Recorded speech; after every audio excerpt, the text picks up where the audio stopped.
आइए हम प्रार्थना करेंगे और आज के वचन में जाएंगे। Thank you father, hallelujah. Thank you father. परमेश्वर इस कलीसिया के लिए, इस परिवार के लिए धन्यवाद देते हैं परमेश्वर। परमेश्वर हर कोई जो आया है परमेश्वर, इनके अंदर वो उम्मीद, वो आशा, वो विश्वास परमेश्वर कि जो वायदे आप देते हैं उसको पूरा करते हैं परमेश्वर। इनके दिलों में ये बातें छिप जाए और छप जाए परमेश्वर। होली स्पिरिट, इनका विश्वास परमेश्वर और भी परमेश्वर तेरे ऊपर बनने वाला बने। इनकी मदद कीजिए। Thank you Lord, thank you father, thank you Jesus, thank you Lord, thank you Lord, hallelujah. रिहा नमा शांदे रबासांथे, रिहुंदोरो नमा शांदे रबासांथे। परमेश्वर सभी को अपने लहू में ढकिए। रेसोंदनो रबानाशी हंदने रबासांते, रिकाम संदनो रबान शाहेंदरा नमा, नेहे नमा नमा सांथे नराबा शांदे। परमेश्वर हम सब अपने दिलों को परमेश्वर तेरे हाथ में देते हैं परमेश्वर। हमें तैयार कीजिए परमेश्वर तेरे वचनों को ग्रहण करने के लिए। पवित्र आत्मा तेरी उपस्थिति से हम सबको भरिए। Thank you Lord, thank you father. Holi spirit, पवित्र आत्मा आपका साथ मांगते हैं। पवित्र आत्मा आपकी अगुवाई मांगते हैं। पवित्र आत्मा हम सब से बात कीजिए। यीशु मसीह के नाम से मांगते हैं, आमेन। पिछले हफ्ते का वचन याद है आपको? किसी ने आशीष देखी खासकर पिछले हफ्ते ही? कोई ऐसा है? हाथ दिखा सकते हो, कुछ नहीं मांगूंगी। विश्वास कीजिए परमेश्वर उसको पूरा करेगा। आइए हम आज एक वचन से शुरू करेंगे। यिर्मयाह 29 उसका 11। क्योंकि यहोवा की यह वाणी है कि जो कल्पनाएं मैं तुम्हारे विषय में करता हूं उन्हें मैं जानता हूं, वो हानि की नहीं वरन कुशल ही की है, और अंत में तुम्हारी आशा पूरी होगी। ये बड़ा ही कॉमन वर्स है, मगर इस वचन को अगर हम अपने दिलों में अच्छे से समझ ना लें, ये वायदे शायद ना देख पाए। यहां ये वचन कहता है अंत में तुम्हारी आशा पूरी होगी। परमेश्वर के पास हम सब के लिए कल्पनाएं हैं, प्लान्स हैं, थॉट्स हैं कि हमारे जीवन में परमेश्वर कई चीजों को करना चाहता है। और यहां पर खासकर ये लाइन लिखी जानी पड़ रही है, वो हानि की नहीं, हमारे बुरे के लिए नहीं मगर हमारे कुशल के लिए। क्योंकि कई बार हम परमेश्वर के प्लान्स को शायद समझते नहीं हैं। हम शायद सोचते हैं अगर मैं परमेश्वर के पीछे चलने लगूंगा, अगर मैंने परमेश्वर की हर बात में हां कर दिया, तो पता नहीं परमेश्वर मेरे से क्या ले लेगा, क्या मांग लेगा, मेरी खुशी ही ना चली जाए। जिन चीजों का मुझे पसंद है वही मेरी जिंदगी से निकल ना जाए। मगर वचन कहता है तुम्हारी हानि के लिए नहीं, तुम्हें दुखी करने के लिए नहीं, तुम्हारी जिंदगी खराब करने के लिए नहीं, मगर तुम्हारी कुशलता के लिए है। परमेश्वर के पास ऐसा एबिलिटी है, जैसा वचन कहता है, तुम्हारे सोचने से ज्यादा, तुम्हारे मांगने से ज्यादा वो तुम्हारे लिए कर सकता है। आज हम इस बात पे विश्वास करें कि मेरे मांगने से ज्यादा वो कर सकता है।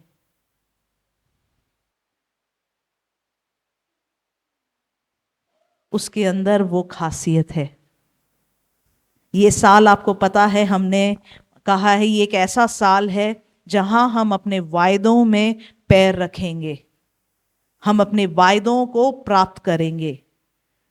तो इसलिए कुछ हफ्तों से हम उस चीज की तैयारी कर रहे हैं। आज का वचन भी हमें उसी चीज के लिए तैयार करने जा रहा है। मैंने आपके साथ ये वचन कई बार बांटा है कि आपने परमेश्वर से एक दर्शन हमने पाना है। हम वो दर्शन पाएंगे जैसा वचन कहता है कि उसको पट्टियों पे लिखो कि हर कोई जो पढ़े वो दौड़ सके। क्योंकि जब परमेश्वर का दर्शन हमारे अंदर आ जाता है, हमारे अंदर एक आग आ जाती है जो हमें दौड़ाती है, जो हमें बैठने नहीं देती, जो हमें सुस्त नहीं रहने देती। एक आग आ जाता है परमेश्वर के अभिषेक का जो हमें दौड़ाता है, जो हमसे वो जो दर्शन है उसको पूरा करवाता है। मगर आज एक छोटा सा मैं जो उसका डिफरेंस है, कुछ बातों का मैं आपके सामने लाना चाहती हूं। एक है सपना। हम सबके पास एक सपना होगा, सबके पास एक अलग अलग सपने होंगे। कोई सोचता है मुझे देश देश घूमना है, कोई सोचता है मेरे पास एक बहुत बड़ा घर होना चाहिए, कोई सोचता है मेरे पास बहुत बड़ी सेवकाई होनी चाहिए, कोई सोचता है मेरे पास ऐसा अनाथालय होना चाहिए जहां मैं बहुत लोगों को खाना खिलाऊं, कोई सोचता है मेरे घर में बच्चे घूमने चाहिए, उनकी आवाजें आनी चाहिए, कोई सोचता है परमेश्वर की तरफ से जिसको परमेश्वर ने हमारे लिए रखा है वो मेरे पास होना चाहिए।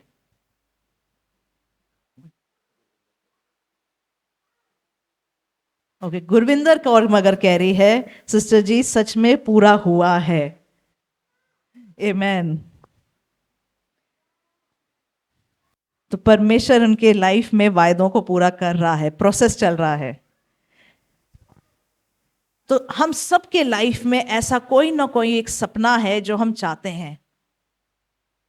कुछ लोगों का सपना है मैं इस गरीबी की हालत से निकलूं, मैं इस हालत से निकलूं कि अगला बिल मेरे पास सिर्फ उतना पैसा रहता है कि मैं अगला बिल चुका पाता हूं, मैं इस हालत से निकलूं। किसी का सपना है मेरे बच्चे बड़े होके परमेश्वर का काम करें, किसी का सपना है मेरे बच्चे अमीर बने। अलग अलग सपने, सबके अलग अलग सपने हैं।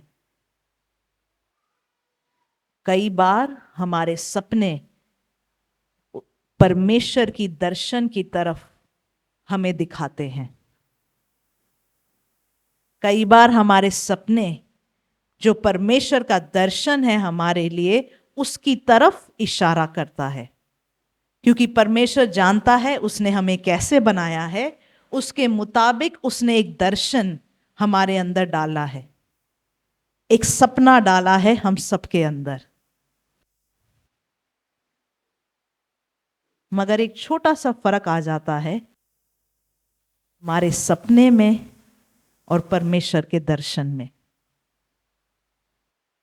उसकी थोड़ी सी, जैसे बोलते हैं ना, फाइन ट्यूनिंग, सही चैनल जब मिलना पड़ता है। जब पहले रेडियो चलाते थे, आज भी अगर रेडियो चलाओ उसका चैनल हमें ढूंढना पड़ता है, और जब सही उसके ऊपर नेटवर्क आया, सही सिग्नल आया, सही जगह पे हमने घुमाया, तब हम उस आवाज को क्लियरली सुन पाते हैं और हम गानों को सुन पाते हैं।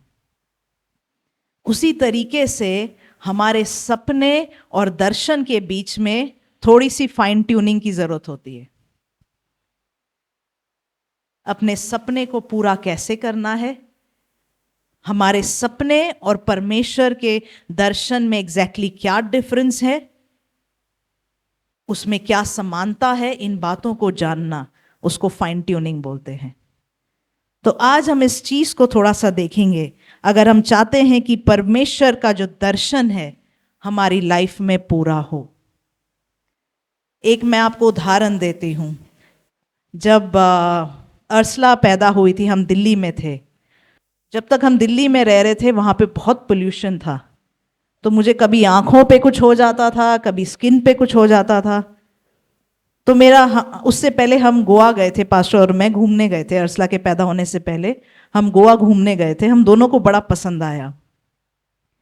तो जब अर्सला पैदा हुई, मैं वैसे ही प्रेयर किया, परमेश्वर मेरा मन है कि अर्सला को कम से कम 4-5 साल की जब तक होगी, उसको ऐसी एक जगह पे मैं ले जाना चाहती हूँ जहाँ पे हवा, पानी, खाना सब साफ हो, ताकि इसका सिस्टम थोड़ा सा साफ रहे, अच्छा रहे जब छोटी है।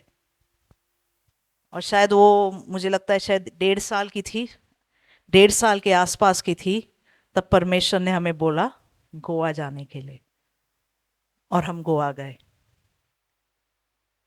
मेरे सपने और परमेश्वर के दर्शन के बीच में ट्यूनिंग सही बैठी। जो मेरा सपना था उसमें परमेश्वर ने अपना दर्शन पूरा किया। हो सकता है परमेश्वर का दर्शन परमेश्वर ने एक सपने की तरह मेरे दिल में डाला। तो हम करीबन 4 साल वहां रहे। जब हम वहां जाने से पहले हम दिल्ली में सेवकाई कर रहे थे, तो हमारे पास कोई इतने पैसे नहीं थे कि हम घर खरीदे, और हम अपनी अपनी खुद की सेवकाई तब शुरू कर रहे थे कि हम घर खरीदें, बहुत हाई रेंट दें, ऐसा कोई इतना हमारे पास था नहीं। परमेश्वर सब कुछ हमें दे रहा था, जैसे जैसे जरूरत पड़ रही थी हमें वो मिलता जा रहा था। तो गोवा जाने से शायद 1 महीना पहले मुझे एक सपना दिखा, और उस सपने में परमेश्वर ने मुझे एक पास्टर का नाम दिया, और मुझे समझ में आया उस सपने से ये पास्टर को परमेश्वर ने हमारे लिए कुछ करने के लिए रखा है। और उसके शायद 1-2 हफ्ते के बाद एकदम से, उस बड़ा अलग सा नाम था वो, एकदम से वही पास्टर दिल्ली में हमसे मिलते हैं। हमने उनको कुछ कुछ नहीं कहा, हम प्रेयर कर रहे थे। उनसे जब बात हुई वो बता रहे थे कि वो गोवा के हैं, और गोवा में इनके पास घर हैं काफी, शायद 2 घर या उससे ज्यादा हैं। तो हमें समझ में आया शायद परमेश्वर कह रहा है कि वो हमें घर देंगे रहने के लिए। हमने उनको कुछ नहीं कहा, हमने प्रेयर करी, और हमने कहा परमेश्वर तेरी इच्छा है तो वो खुद हमें हमसे बात करेंगे। तो उनका फोन आया, उन्होंने कहा मेरे पास घर है। हमने कहा ठीक है, हम गोवा आके आपसे मिलेंगे, बात करेंगे। हम गोवा गए। जब हम गोवा गए, सैडली, दुख की बात है, ये पास्टर ने हमसे जो नॉर्मली रेंट होता है उससे ज्यादा रेंट मांगा। हमने कहा हम तो इतना तो नहीं दे पाएंगे। और फिर वो बात कर रहे थे, ये परिवार बात कर रहा था कैसे उनको जो घर है उनके, उनको उसकी मेंटेनेंस करनी है, उनको ये काम करना है, उसके ऊपर फर्नीचर सुंदर करना है। तो वो अपनी बातें जनरली बता रहे थे कि उनके क्या क्या प्लान्स हैं, कि घर को कैसे सुंदर बनाना है। हमारे लिए नहीं, वैसे ही बता रहे थे कि कैसे वो अपने घरों को सुंदर बनाना चाह रहे थे। उस समय हम उस घर में रहे नहीं, क्योंकि उसका रेंट जो मांग रहे थे ज़्यादा था। हमें एक दूसरा घर मिल गया, हम उधर जाके रहे। मगर जब मैं इनसे बात कर रही थी, मुझे एक बात समझ में आई। कई बार हम फाइनेंशियल ब्लेसिंग के लिए प्रेयर करते हैं। ये जो पास्टर हैं वो उतनी सेवकाई नहीं कर रहे थे, मगर शायद वो अपने सपने के पीछे ज्यादा चले गए अपने दर्शन की जगह। जो उनके दिल में ख्वाहिशें थीं वो उसके पीछे ज्यादा चले गए, बल्कि जो परमेश्वर ने उनको बुलाया वो करने की जगह। सपने होना अच्छा है, वो घर भी परमेश्वर ने उनको दिया होगा परमेश्वर ने, मगर वो मौका भी उनको दिया कि वो सेवकाई कर पाए, मगर उनके हाथ से वो मौका चला गया। उस दिन से मैंने ये एक बात समझी, मैंने प्रार्थना करी, परमेश्वर देखो हम में से कोई परफेक्ट नहीं है, मगर हम प्रार्थना करके परमेश्वर से मांग जरूर सकते हैं। मैंने परमेश्वर से मांगा परमेश्वर मुझे आशीष दे, मगर मैं ये ना भूलूं कि तुमने हमें किस लिए बुलाया है। उस दर्शन और उस सपने का फर्क हमें पता होना चाहिए। एक हिंदू ने एक्चुअली हमें एक उससे भी ज्यादा सुंदर घर दिया, बड़ा ही सुंदर घर। ऐसा लगा था 2 साल हम हॉलिडे पे थे। वहां से नदी दिखती थी, और एक तरफ रिवर दिखता था पीछे को, और एक तरफ समुद्र दिखता था। और बहुत ही सुंदर नया घर हमें वहां पे रहने को मिला।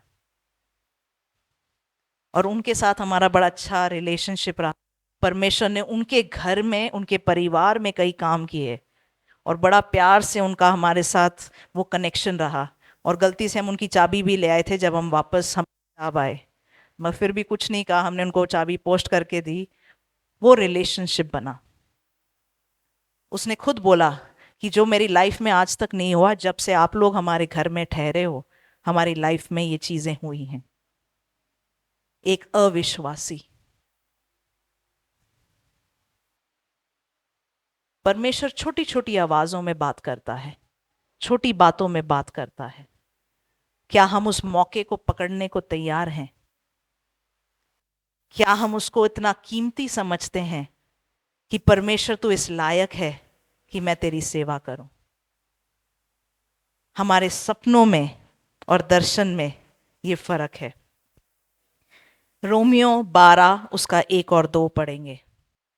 ये एक ऐसा वचन है, जब मैं सेवकाई मैंने शुरू कर रही थी, क्या करना है क्या नहीं करना है कुछ नहीं समझ में आता था मुझे। उस टाइम पे परमेश्वर की आवाज पहचानना मुझे बड़ा मुश्किल था।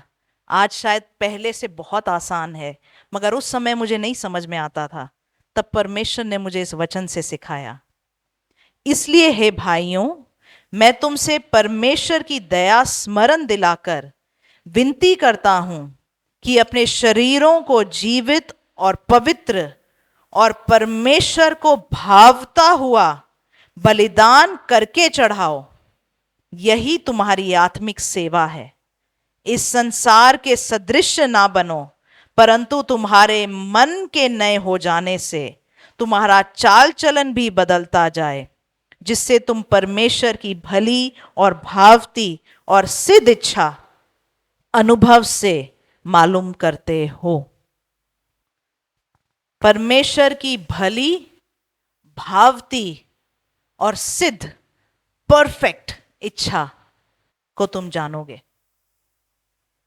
परमेश्वर का जो परफेक्ट विल या प्लान है बहुत ही कीमती है। अगर आज आपने एक घर बनाना है, उसके लिए आपने एक आर्किटेक्चर से सपोज प्लान बनवाना है, तो क्या उसको पैसे देने होंगे?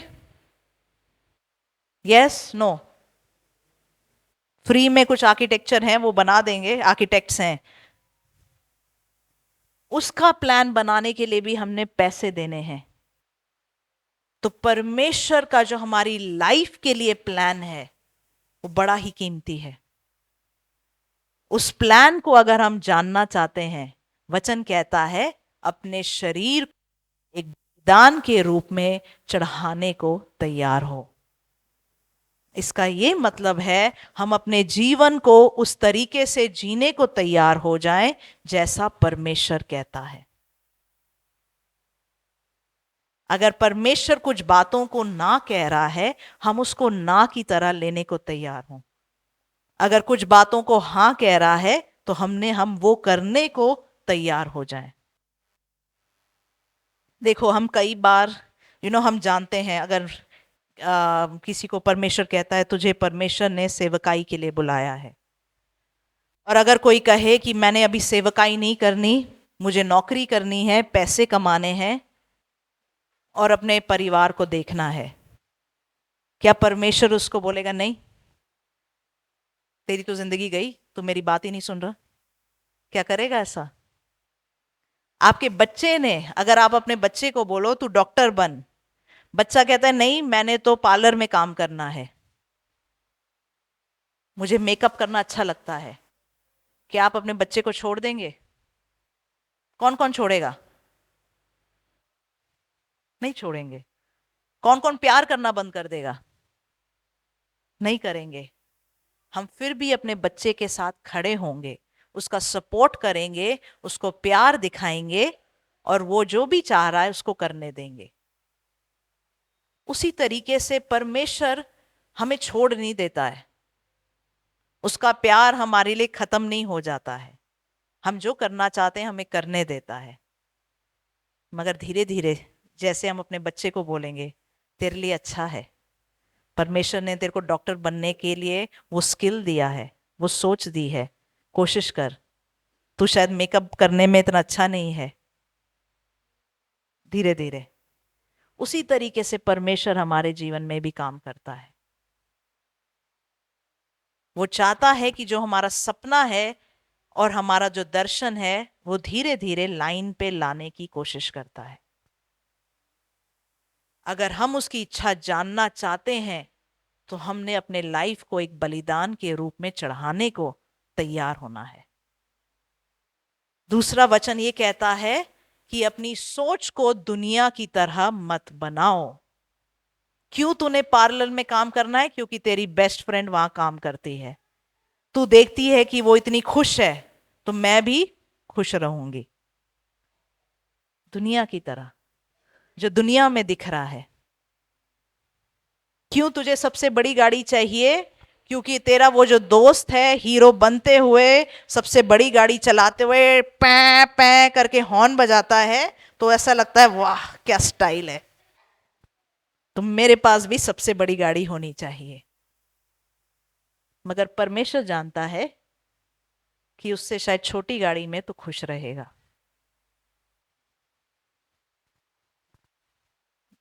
इसका मैं थोड़ा सा आपको एक एग्जाम्पल देती हूँ। मैंने एक कुछ दिन पहले मैंने एक सपना देखा।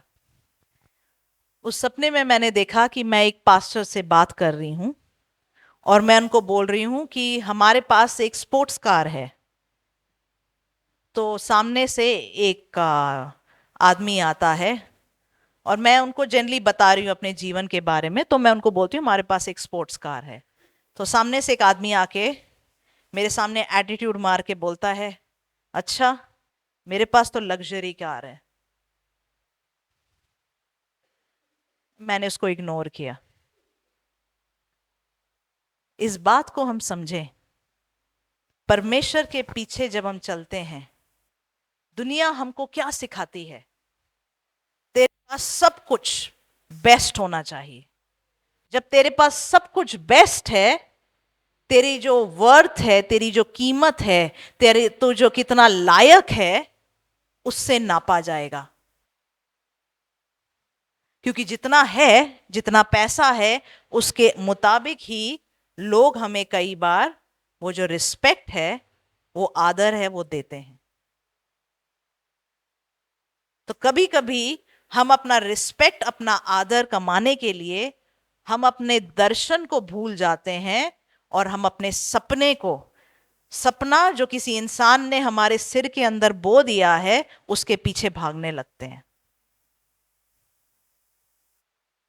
ये जो मैंने सपने में देखा हमारे पास स्पोर्ट्स कार है, ये बात एक्चुअली मैं कई बार लोगों को बोलती हूँ।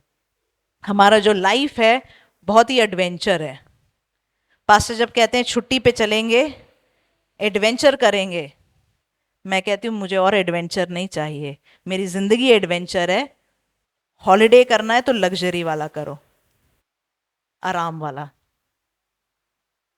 क्योंकि हमारी जो जिंदगी एक एडवेंचर है। परमेश्वर के दर्शन के बारे में जब हम पंजाब आए थे, उसका मैं उदाहरण देती हूँ। पंजाब आने से पहले जब हम गोवा में थे, परमेश्वर ने मुझे दिखाया, एक घर दिखाया, उसके कमरे दिखाए और ये भी दिखाया उसमें बाल्टियां ऐसे पड़ी होंगी, किचन इस तरफ होगा, ऐसा सामान रखने की जगह होगी। ये सब मैंने देखा एक सपने में। तो मुझे समझ में आया परमेश्वर का ये प्लान है, हम ऐसे किसी घर में जाने वाले हैं। उसके बाद मैंने एक और सपना देखा कि जो ग्राउंड है जहाँ पे हम प्रचार करने आएंगे, वहाँ पे जो लोग नशा करते हैं वो उस ग्राउंड को तैयार करेंगे और साफ करेंगे।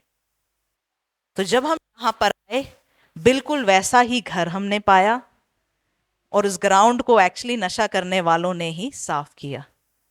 मुझे पता नहीं अभी भी कोई हमसे उस टाइम से जुड़ा है कि नहीं, मगर उन लोगों ने उस ग्राउंड को साफ किया और तैयार किया। तो जो चीजें परमेश्वर का दर्शन था, मैंने वो चीजें यहां पर होते हुए देखी। मगर उसमें एडवेंचर क्या हुआ, उस रात को मीटिंग खत्म करने के बाद हम वापस उस घर में जा रहे थे और अंधेरे रास्ते, सड़कें, लाइटें नहीं हैं, हमें इतनी आदत नहीं, ना हमें यहाँ की सड़कों का पता। तो पास्टर ने गलती से गाड़ी नाली के अंदर चढ़ा दी। कहाँ का, कौन से गली थी, कौन सी जगह थी? Model town. मॉडल टाउन के एक नाली, एक जगह पे जैसे जमीन नीचे है तो वहां पे नाली थी, नाली का पानी भरा हुआ था।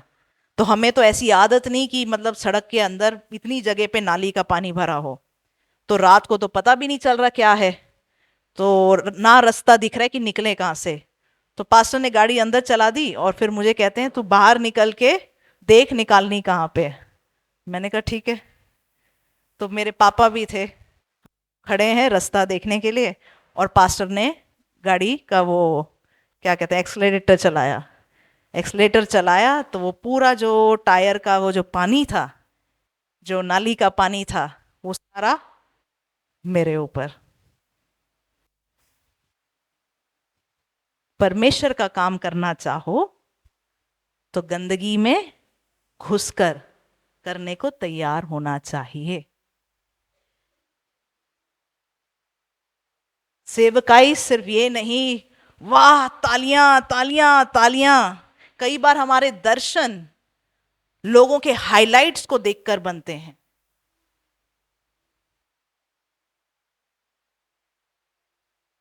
अगर आप पूछो क्या मुझे दुख होता है वो दिन आया? नहीं। पिछले शायद 14 साल से हम सेवकाई कर रहे हैं, ऐसा एक दिन नहीं आया कि हम बोर हुए हैं। स्पोर्ट्स कार,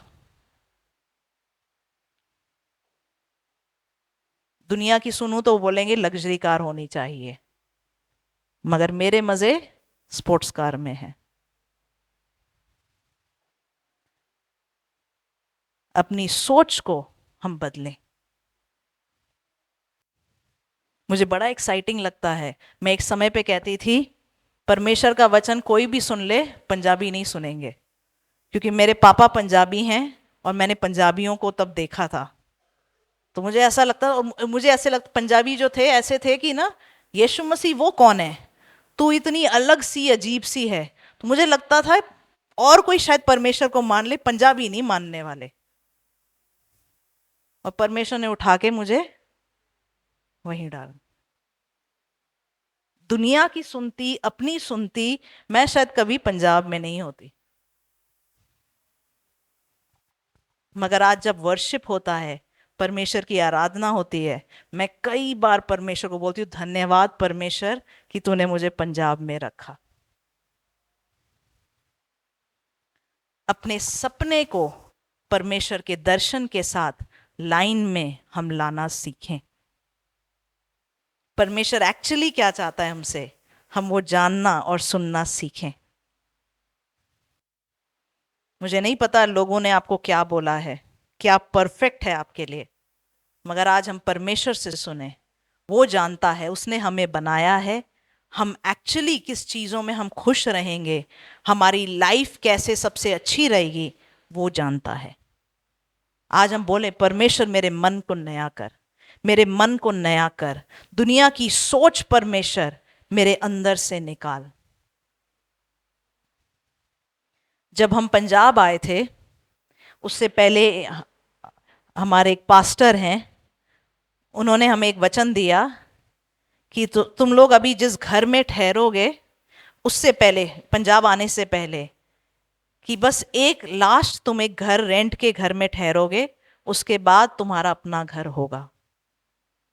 हमने कहा वाह वेरी गुड, क्योंकि हम पिछले 14 साल से शायद अलग अलग घरों में रहे, 2 साल रहे, कभी कहीं पे 1 साल रहे। तो हमें लगा वाह चलो कुछ सालों में हमारा घर बन जाएगा। तो उसी सोच में हम उस घर में रहे। जो अपना घर नहीं होता वो एक टेंट की तरह होता है, आप उसमें चीजें कर नहीं सकते हो, क्योंकि आपको लगता है पता नहीं कब जाना पड़ेगा, पता नहीं कब यहां से निकलना पड़ेगा। मगर हम उस घर में, अभी हमारा घर बन रहा है, आप सबको पता है, उस घर में करीबन 6 साल हम रहे हैं। प्रॉमिस मिला था तुम्हारा अपना घर होगा। हमें तो लगा मतलब अब बस, हमने तो पहले साल में फर्नीचर खोला भी नहीं था, अपना सारा सामान खोला भी नहीं था, क्योंकि हमें लग रहा था हम अभी अपने घर में चले जाएंगे, बनाएंगे।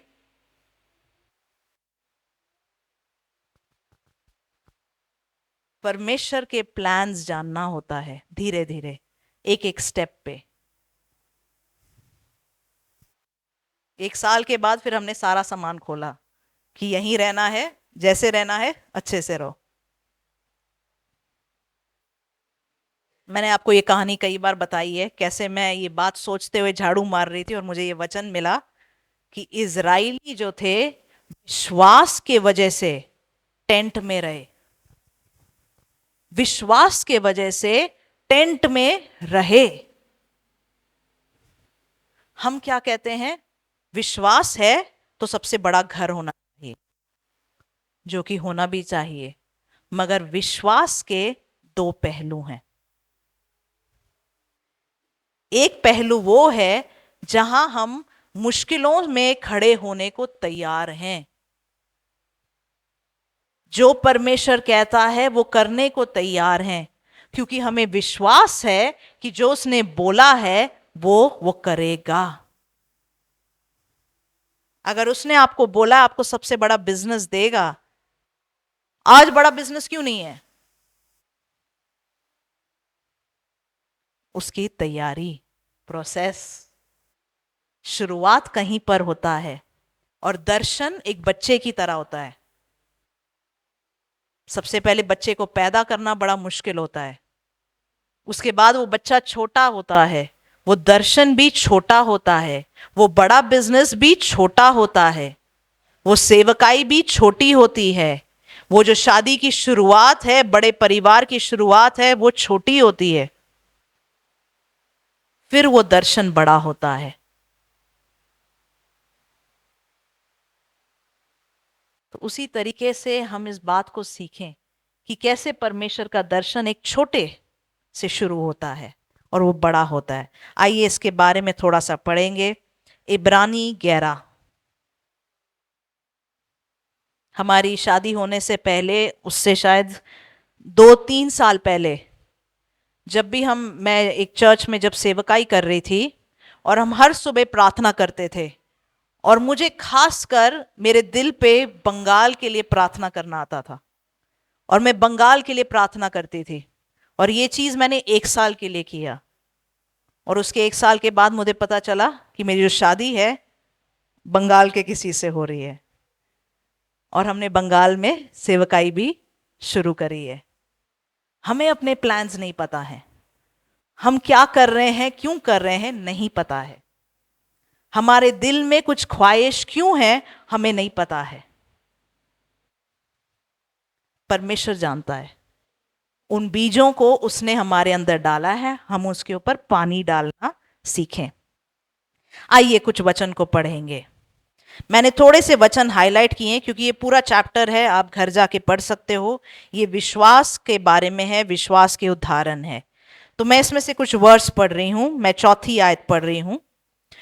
विश्वास ही से हाबिल ने कैन से उत्तम बलिदान परमेश्वर के लिए चढ़ाया, और उसी के द्वारा उसके धर्मी होने की गवाही भी दी गई। विश्वास के द्वारा हाबिल ने कैन से बढ़ा बलिदान दिया। ऐसा नहीं लिखा है हाबिल ने कैन से बड़ी आशीष पाई, बड़ा घर पाया। ऐसा लिखा है बड़ा बलिदान दिया, बड़ी ऑफरिंग दी। विश्वास, हमारा देना भी हमारे विश्वास को दिखाता है। जैसा बोगे वैसा काटेंगे भी। तो जैसा विश्वास वैसा काटेंगे। जैसे हम विश्वास में बढ़ते हैं, हमारा बोना बढ़ता है और हमारा काटना भी बढ़ता है। आमेन। ऐसी बातों के बारे में खुश होना सीखें। आशीषों को ज्यादा देखते हैं। वचन कहता है जो आनंद से देता है परमेश्वर उससे प्रसन्न होता है। हम इन चीजों से आनंदित होना सीखें। 8वीं आयत पढ़ रही हूं मैं। विश्वास ही से अब्राहम जब बुलाया गया तो आज्ञा मानकर ऐसी जगह निकल गया जिसे मिरास में लेने वाला था, और यह न जानता था कि मैं किधर जाता हूं, तो भी निकल गया। उसको एक इनहेरिटेंस मिलने वाला था, विरासत मिलने वाली थी। उसको नहीं पता था उसको क्या मिलने वाला था, उसको बस पता था मुझे मिलने वाला है, परमेश्वर ने मुझे निकलने को बुलाया है तो मैं निकलूं। उसने अपने पिता का घर छोड़ा।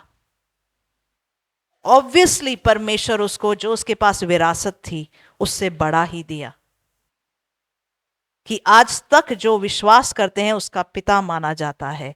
आज भी इज़राइल नाम का देश है। अगर अब्राहम ने शायद अपना घर ना छोड़ा होता, वो कहता नहीं मेरे पापा की जो विरासत है वही बहुत है, यहीं बैठूंगा, मेरा घर ये मेरे पापा का घर है, उनके गुजरने के बाद ये मेरा हो जाएगा, बस यही। हमारी सोच इतनी चलती है, दुनिया की सोच इतनी ही चलती है। मगर क्योंकि अब्राहम अपने पिता का घर छोड़ने को तैयार था, आज एक देश है उसके वजह से, जो पीढ़ियों पीढ़ियों सालों सालों चले जा रही है। दुनिया की तरह न सोचें। परमेश्वर के राज्य में अगर आप उसका दर्शन पाना चाहते हैं, रिस्क लेने को तैयार हो। 11वीं आयत। विश्वास से सारा ने आप बूढ़ी होने पर भी गर्भ धारण करने की सामर्थ पाई, क्योंकि उसने प्रतिज्ञा करने वालों को सच्चा जाना था। इस कारण एक ही जन से, जो मरा हुआ सा था, आकाश के तारों और समुद्र के तीर के बालू के समान अनगिनत वंश उत्पन्न हुए। विश्वास और क्या है, जो शायद एक आशीष किसी को तो वैसे ही मिल जाती है, बिना मांगे मिल जाती है। कई बार हम अपने आसपास देखते हैं लोगों को, जो हमने सालों से मांगा है वो उस चीजों में चल रहे हैं, उनको मिल गया है, डबल ट्रिपल मिल गया है।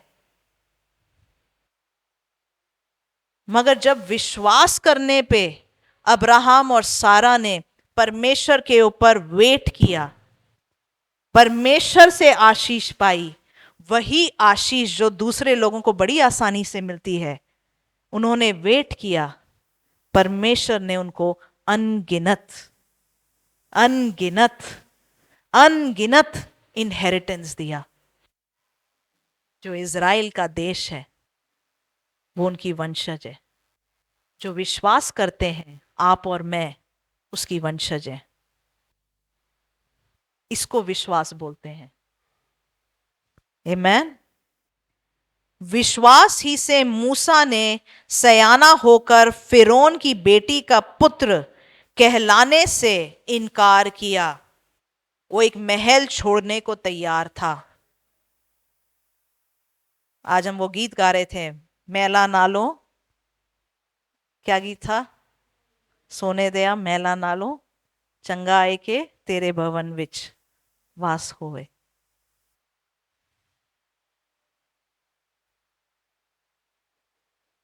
हमारे लिए आज क्या प्यारा है ज्यादा, कि उसकी उपस्थिति हमारे साथ रहे, उसकी उपस्थिति हमारे साथ जाए, या सोने का महल।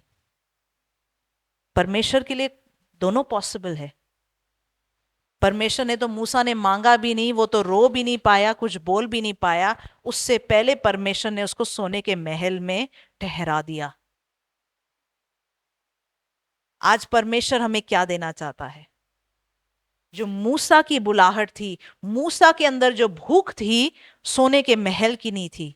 उसके अंदर जो भूख थी, अपने इजरायली भाई बहनों को बचाने की थी। उसके लिए उसने उस महल को छोड़ा परमेश्वर ने, मगर उसको लाखों लाखों उसके साथ दिया। लाखों लाखों परमेश्वर ने उसको वंशज दिया। आज परमेश्वर ने क्या बीज डाला है आपके अंदर? जिसकी शायद मूसा की तरह कभी कभी उसको पाने में हम गलती कर जाते हैं। मूसा ने किसी को मार डाला और वहां से भाग गया, मगर उसकी गलती को भी परमेश्वर ने आशीष में बदला। आज आपके दिल में क्या बीज है? आज अपने दर्शन और सपने को फाइन ट्यून करें, उसकी आवाज को सुने और उसकी आशीषों को पाएं। आप जानते हैं मूसा वायदे की जमीन में नहीं गया। पता है? कितनों को पता है मूसा वायदे की जमीन में नहीं गया?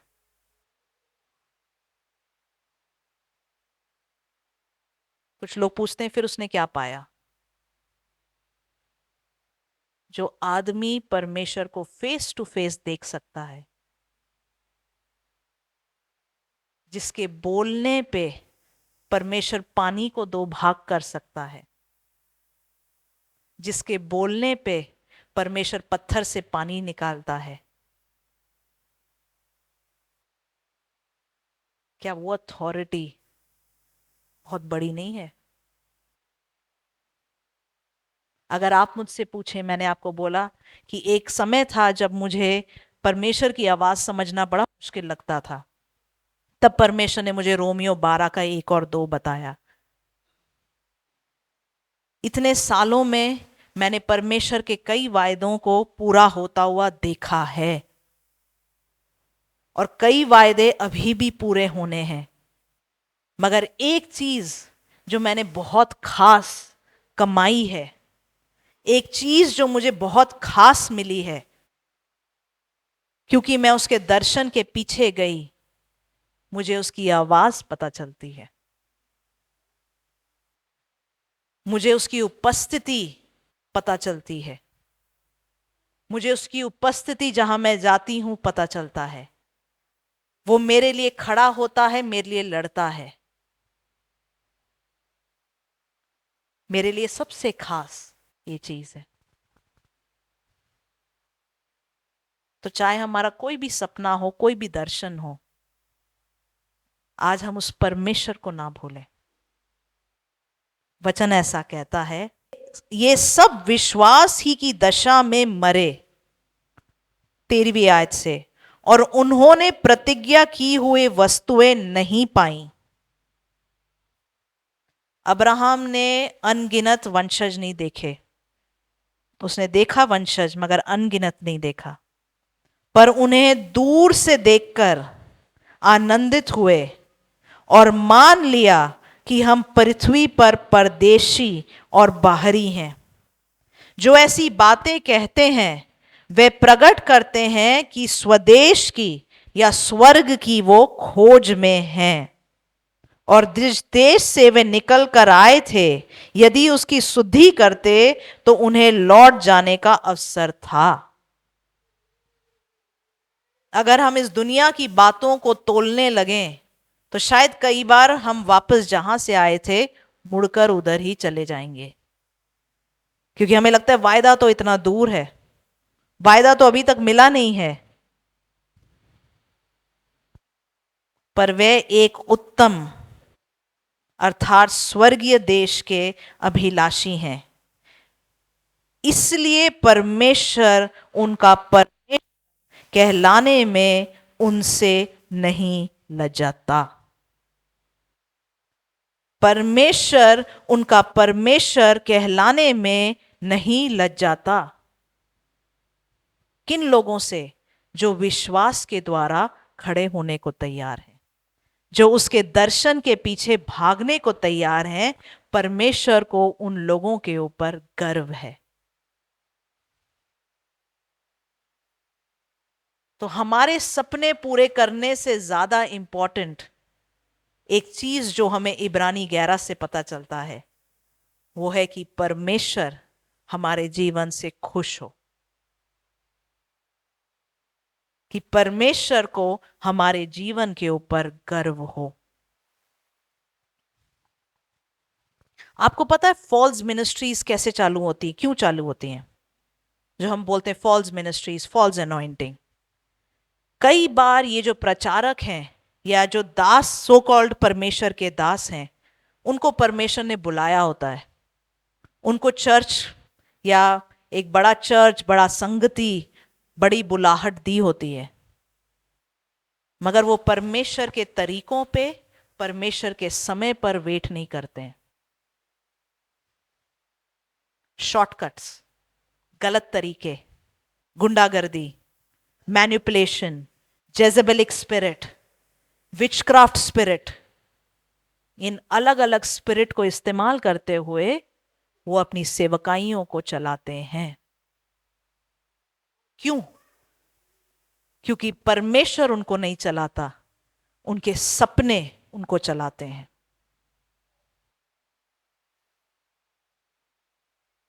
आज हमें क्या चलाता है? हमारे सपने या परमेश्वर का दर्शन? अब्राहम ने भी कोशिश करी शॉर्टकट में बच्चा पाने की, इश्माइल वहीं से आया। करने को चीजें शारीरिक रूप से, दुनिया के रूप से, गलत तरीके से की जा सकती है। कई बार सही तरीका समय लगाता है, मगर क्योंकि वो समय लगाता है, क्योंकि आपका बड़ा बिजनेस आपके हाथ में नहीं है, आपकी बड़ी मिनिस्ट्री आपके हाथ में नहीं है, आपका बड़ा घर आपके हाथ में नहीं है, आपकी बड़ी गाड़ी आपके हाथ में नहीं है, आपका बड़ा परिवार हमारे हाथ में नहीं है, इसका ये मतलब नहीं है हमारी जिंदगी खराब है।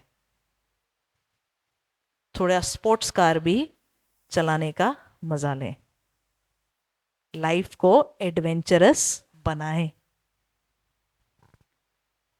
जिंदगी हमेशा ऐसी ऊंची ऊपर नहीं जानी, चाहे ऐसी ऐसी भी चली जाए, साथ में परमेश्वर होना चाहिए। ऐसी ऐसी जिंदगी में एक टाइम पे पहुंच जाएगा जहां पहुंचना है। एक इंटरेस्टिंग वर्स, थोड़ी सी बातों में एक बार हम बंद करेंगे, 32 से मैं पढ़ूंगी। अब और क्या कहूं, क्योंकि समय नहीं रहा कि गिदोन का और बारक, शिमशोन, यिफ्था और दाऊद और शमूएल का और भविष्यवक्ताओं का वर्णन करूं। इन्होंने विश्वास ही के द्वारा राज्य जीते। विश्वास के द्वारा इन लोगों ने क्या किया? राज्य जीते, धर्म के काम किए, प्रतिज्ञा की हुई वस्तुएं प्राप्त करी। जो प्रोमिसेस मिले थे उन्होंने उन बातों को प्राप्त किया। उन्होंने विश्वास ही के द्वारा सिंहों के मुंह बंद किए, आग की ज्वाला को ठंडा किया, तलवार की धार से बच निकले, निर्बलता में बलवंत हुए, लड़ाई में वीर निकले, विदेशियों की फौजों को मार भगाया, स्त्रियों ने अपने मरे हुओं को फिर जीवित पाया। विश्वास के द्वारा हम मरे हुओं को भी जीवित देख सकते हैं। मगर एक दूसरा साइड है, उसी लाइन में खत्म ही नहीं होता। कितने तो मार खाते खाते मर गए और छुटकारा न चाहा, इसलिए कि उत्तम पुनरुत्थान के भागी हों। सोच रहे हो कुछ लोगों को क्या मजा था? मार खाते खाते मर जाऊं। उनकी खुशी उसमें थी, क्योंकि वो जानते थे कि मैं परमेश्वर के लिए अगर मार खाते हुए मरूं, इससे ज्यादा बड़ी आशीष मेरे लिए स्वर्ग में है। आज हम दुनिया की तरह क्यों सोच रहे हैं? क्यों हम सोच रहे हैं कि सिर्फ वो बड़ी वाली गाड़ी हमें खुश करेगी, सिर्फ वो बड़ी आशीष हमें खुश करेगा? परमेश्वर के लिए कुछ लोगों को मरना भी खुश करता है।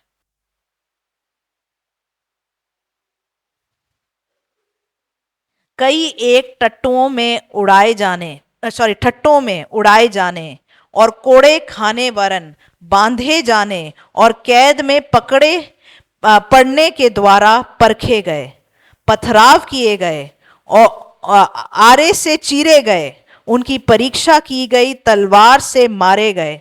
कुछ तलवार से बचे, विश्वास ये भी है कि कुछ तलवार से मरने को तैयार थे। लोग देश के लिए, मैं देखती हूँ, हम सैक्रिफाइसेस की मूवीज देखते हैं, हम बड़ा गर्व करते हैं हमारे सिपाहियों के लिए कि वो शहीद हुए। हम कितनी बार इस बात के सपने देखते हैं या इन बातों पे गर्व करते हैं कि कोई परमेश्वर के लिए उसने अपना लाइफ बलिदान कर दिया। कुछ लोग हैं यहाँ पे जो शायद सिपाही बनना चाहते हैं, जो आर्मी में जाना चाहते हैं, नेवी में जाना चाहते हैं। कई बार रिस्क होता है कि आप मर भी सकते हैं जब आप शायद युद्ध में हैं, मगर फिर भी जाते हैं। जब परमेश्वर पे विश्वास हो, हम ये भी करने को तैयार हैं। वे कंगाली में, क्लेश में, दुख भोगते हुए, भेड़ों और बकरियों की खाल ओढ़े हुए इधर उधर मारे फिरे, और जंगलों और पहाड़ों और गुफाओं में और पृथ्वी की दरारों में भटकते फिरते। ऐसे हाल भी जो विश्वास से चलता है, ऐसे जीने को भी तैयार रहता है। संसार उनके योग्य न था। विश्वास के ये दो पहलू हैं। आज हम मांगे, हम एडवेंचर ट्रिप, हम कभी पहाड़ों से कूदने को तैयार हैं, हम प्लेन से कूदने को तैयार हैं। क्यों? एडवेंचर का मजा आना चाहिए। आता है कि नहीं मजा? कभी कभी लोग गाड़ी ज्यादा तेज नहीं चलाते हैं, थोड़ी खाली रोड दिखी, कभी कभी रोड भरी भी हो, गाड़ी तेज कौन चलाता है? आते हैं ना मजे। उसी मजे को, उसको बोलते हैं एड्रेनलिन रश, एक्साइटमेंट। वो परमेश्वर भी देता है। एडवेंचरस लाइफ परमेश्वर देता है। हमको जाके कहीं गाड़ी ठोकने की जरूरत नहीं है। उसके बिना परमेश्वर लाइफ एक्साइटिंग बनाता है। दानियल का एक लास्ट आयत पढ़ते हुए हम बंद करेंगे। दानियल 11 उसका 32। आज पास्टर मुझे एक न्यूज़ बता रहे थे कि यूएस में सिटीजनशिप बंद कर दिया गया है।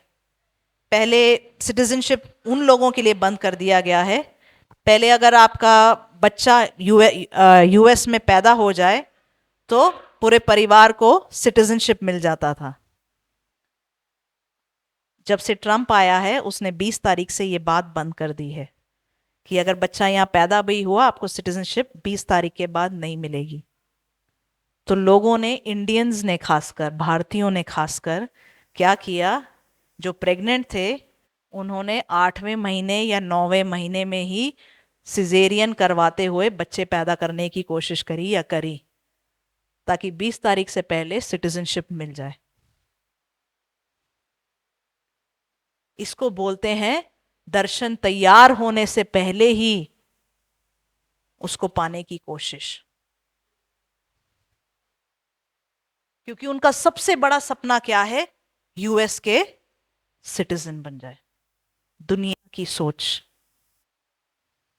मैं ये नहीं बोल रही परमेश्वर नहीं चाहेगा आप हमें देश विदेश भेजने को और ठहराने को, चाहता है, मगर परमेश्वर के तरीकों से।